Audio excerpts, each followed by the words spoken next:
Hey, so we are moving on to the factoring section of your foldable on solving quadratics.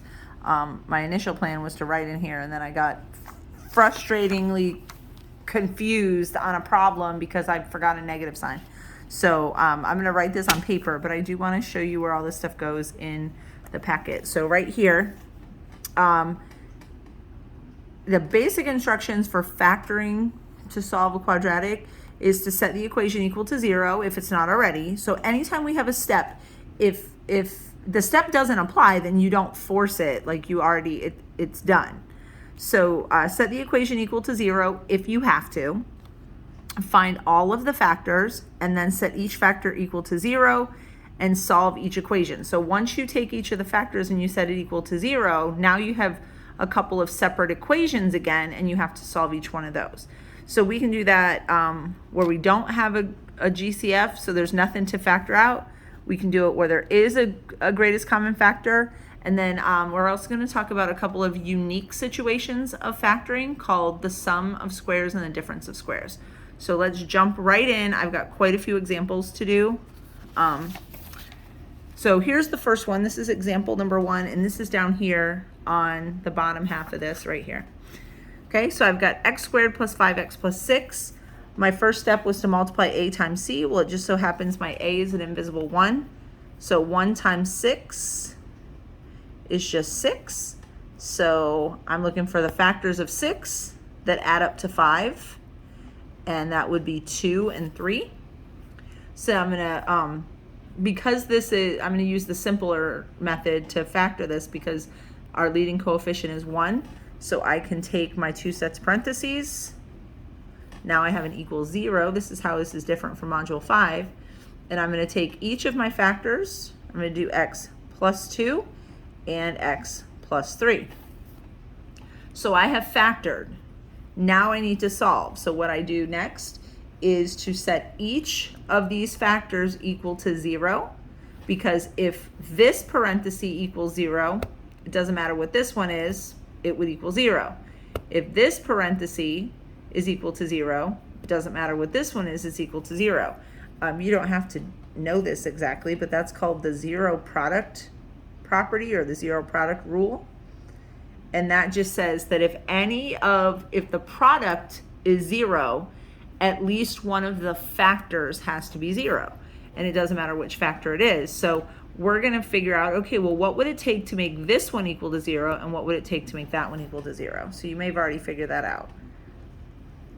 But I'm going to do x plus 2 equals 0, x plus 3 equals 0. I'm going to subtract a 2 from both sides of this equation, so that gives me x equals negative 2. So there's one of my solutions. And then I'm going to subtract a 3 from both sides of this equation, and that gives me x equals negative 3. And those are my 2 solutions, but you might see them written like this, or you might see them written together in what we call set notation. Set notation is going to go smallest to largest, so I'm going to do negative 3 first, and then negative 2, and close off those curly braces there. Okay, so this is no GCF to factor out, and the leading coefficient is 1. So now I want to look at, again, I have one where I can't factor out a GCF. There's no common factor between negative 2, 5, and negative 3, but I do have a coefficient, a leading coefficient that is not 1. So I have to do something a little bit different. I have to do my factoring by grouping. So this is example number 2. I'm still going to multiply a times c, and this is the error I made before, is I forgot one of my negatives and messed myself all up. So negative 2 times negative 3 equals positive 6. Factors of 6 that add up to positive 5 are still 2 and 3, just like they were up there. I did that on purpose, make this a little easier. So now I've got to break down this 5x into 2x and 3x. And then I'm going to bring down minus 3 and the negative 2x squared. And I'm bringing down my equal 0. So now that I'm factoring by grouping, so the next thing is to parenthesis off my stuff here. Now, because this leading coefficient is -2, I want to factor out the negative, and then I can also factor out an x from each one. So I'm going to do -2x. That's going to give me just x right here, and that's going to change this plus to a minus, so x minus 1. Now, my second set of parentheses has to be x minus 1. I have no choice. Has to be the same as this one. So 3x minus 3, what do I divide this by to turn it into x minus 1? I would divide it by a positive 3. So now, in my answer, well, my factors are x minus 1, and then the 2x plus 3, or negative 2x plus 3. Okay. All this work so far has just been to find the factors. I am telling you right now, factoring is at the bottom of my list of favorite ways to solve quadratic equations. There are other methods that work faster. There are other methods that work for a greater variety of equations. I mostly am making sure that you know how to factor for two reasons. One, you are still taking tests and stuff like that where factoring is going to be asked. You're going to be asked questions about factoring, and it's I want you to make sure that you optimize your scores on those things, especially if they're like college admissions tests and stuff like that, or like the SAT or the ACT. I also I know that you will see these types of things going forward if you are continuing to take any math classes. If you go to college and take college algebra, if you are going to be taking like pre-calculus or calculus either at the high school or at the college, you will see factoring again. So I want to make sure that you know how to do it, but when it comes to just finding a solution to an equation, factoring is like, unless it's really super obvious, like this one was pretty obvious to me because I have a lot of experience doing this, what the two factors would be. If it was super obvious like that, then I would go ahead and factor it. But even something like this right here, I probably would not solve that by factoring, I don't think. I would find, I have a couple of other methods I would use to do that instead. So, okay. Now, I'm going to take each of my factors, set it equal to 0, and solve. So I'm going to add a 1 to both sides. That gives me x equals positive 1. I'm going to subtract a 3. Subtract a 3 from both sides. Sorry about that. I'm sorry about the shadow. I have a lamp like immediately above my head. But I need it because I don't have any other light. So that gives me negative 2x equals negative 3. And then I divide both sides by negative 2. So x equals, these two negatives will cancel, no, not cancel out. A negative divided by a negative is a positive. So that'll be positive 3/2. So I have x equals 1, x equals positive 3/2. You could also say 1.5. Or I could bring these two things together and write them in set notation. 1 is smaller than 3/2 because 3/2 is 1.5. So that would be 1 and 3/2. So you might see it written like that. This is mostly like on tests and stuff, they would write it like that. I wouldn't necessarily write it like that for class. So this will work for classroom stuff, but just know that this is the same as these two things. Okay, so now we're going to move on to the example where you can factor out a GCF. So hold 1 second, please. Okay, I'm having the worst problem with negatives. I just made that +9. It was supposed to be -9. Be careful with your positives and negatives. Okay, so first, factor out a GCF if possible. I know that 6, 15, and -9 can all be divided by 3. Now, in the past, when all we were doing was factoring, you could only divide out a 3 and put the 3 over here in parentheses and then 2x squared, blah, blah, blah, blah, blah. Okay? Now that we are solving and we have a second side to our equation, I'm going to divide that side by 3 too. And through the magic of mathematics, that 3 goes away and is no longer my concern, because I was able to divide both sides of an equation by 3. When all you're doing is factoring, you still have to keep track of the 3. When you have an equation and you can divide out the 3, it's gone, which is great. So now, here we go. Faced with a similar problem, I did forget to make that negative, but that's okay. That's okay, I got it. Positive 2, negative 3. I had intended to make that negative, but you know, nobody's perfect. I got it. Okay, so 2 minus negative 3 is negative 6. Top of my, there you go, 5. This would be a negative 1 and a positive 6. And I'm going to go ahead and set up my equation.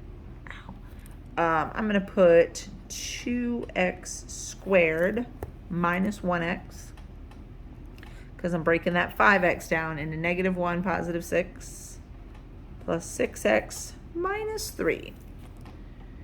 Factor by grouping. Throw in my parentheses. I'm going to divide out. Looks like all I can divide out is an x out of here. I can't do a 2. I'm not going to divide out the negative because this is positive. So I'll just divide out an x.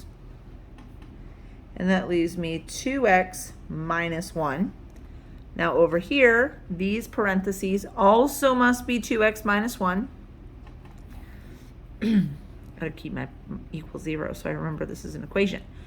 So 6 divided by 2 is positive 3. Negative 3 divided by positive 3 is negative 1. So this must be a positive 3 equals 0. So my two factors are going to be 2x minus 1, because that's what is in parentheses, and then the leftovers on the outside, x plus 3. Okay, all of this is factoring. Solving 2x minus 1 equals 0. X plus 3 equals 0. I'm going to add a 1 to both sides. 2x equals 1. I'm going to divide both sides by 2. I get x equals 1/2. And then over here, I'm going to do a minus 3. X equals negative 3. So x equals negative 3, x equals positive 1/2. And I could put those two things into set notation by doing the negative 3 first. Even though 3 is bigger than 1/2, negative 3 is bigger than, or is smaller than a positive 1/2. And there you go, set notation. Okay, so now we're going to look at a type of problem. First, we're going to look at the difference of squares. So the difference of squares, I'm going to write this right in the thing, I think. The difference of squares is when you have two things that are perfect squares that are being subtracted. Difference of squares. Subtraction, difference. So you might be like, well, I don't know what x is, so how do you know that's a perfect square? Because I'm squaring it. X squared is x times x, which means that the square root of x squared is x. Whatever x is, that's what goes in there. So this is a perfect square, and so is this. So this says find the square root of both terms. Square root, square root. Don't worry about the negative. Difference of squares. That's subtraction this time. So x squared minus 16. Square root of x squared is x. Square root of 16 is 4. Got it. Number 2, set up your factors. So 2 of them with 1 is the sum of both square roots and 1 is the difference. So plus, minus. I'm going to do x plus 4. X minus 4 equals 0. Set each factor equal to 0 and solve. X plus 4 equals 0. X minus 4 equals 0. I'm going to subtract a 4. X equals negative 4. Over here, I'm going to add a 4. X equals positive 4. That is so much work. I love square roots. Square roots are a great way to solve things. They're the better way to solve this. the difference of squares is a great idea to know how to factor so you can change the way the equation looks. But to actually get an answer, watch how much faster this would have been. X squared minus 16 equals 0. I'm going to add a 16 to both sides. X squared equals 16. Take the square root of both sides. X equals plus or minus 4. This is square rooting it. All this is difference of squares. So it is a good idea to understand what you're looking at with the difference of squares, but not the most efficient way to solve an equation, I'm going to be honest with you. All right, so here I also have two perfect squares. 9x squared is a product of two perfect squares, 9 and x squared. So I can take the square root of that, and I can take the square root of 16. 9x squared, the square root would be 3x, and then of course 16 is 4. Set up two parentheses, and x, 3x plus 4, 3x minus 4. Okay, I set those equal to 0. 3x plus 4 equals 0. 3x minus 4 equals 0. I subtract a 4 from both sides. 3x equals negative 4. Divide by 3. X equals negative 4/3. I'm running. Oh man, sorry. I'm really bad at this. And then over here, I'm going to add a 4 to both sides. So 3x equals positive 4. I'm going to divide both sides by 3. X equals 4/3. So x, in what universe does that look like an x, Miss Smith? Jeez. Equals, I'm going to just put, to save room, positive and negative 4/3. Okay? Great. Now, last couple of examples. This is called the sum of squares. And sums of squares are a little more interesting. Again, not my favorite way to solve something, but you might like it. I feel like they're at least better than, could have solved both of those with square roots, like 3 different ways. But somebody might ask you about differences of squares. I want you to know what you're looking at. So here we're going to find the square root of the first and last terms. So we don't actually care about the middle terms. Now, that means your first and last terms have to be perfect squares. If they're not, then you abandon this method and go do something else, like quadratic formula. Did I say that? Okay, find the square root of the first and last term. So I created these so that the first and last terms are perfect squares, but identify that they are. The square root of the first term is x, and the square root of the last term is 4. Notice at this point, we don't care about the middle term. Set up a factor in parentheses, that's 1, using each term. So I'm going to do x and 4. And then if b is negative, so this middle number, if this middle number is negative, you'll subtract. And if b is positive, you will add. So it is negative, so that's going to be x minus 4. Square the factor, set the factor equal to 0, and solve. So squaring, I'm going to take the square root, x minus 4 equals 0. And then I'm going to add a 4 to both sides. So x equals positive 4.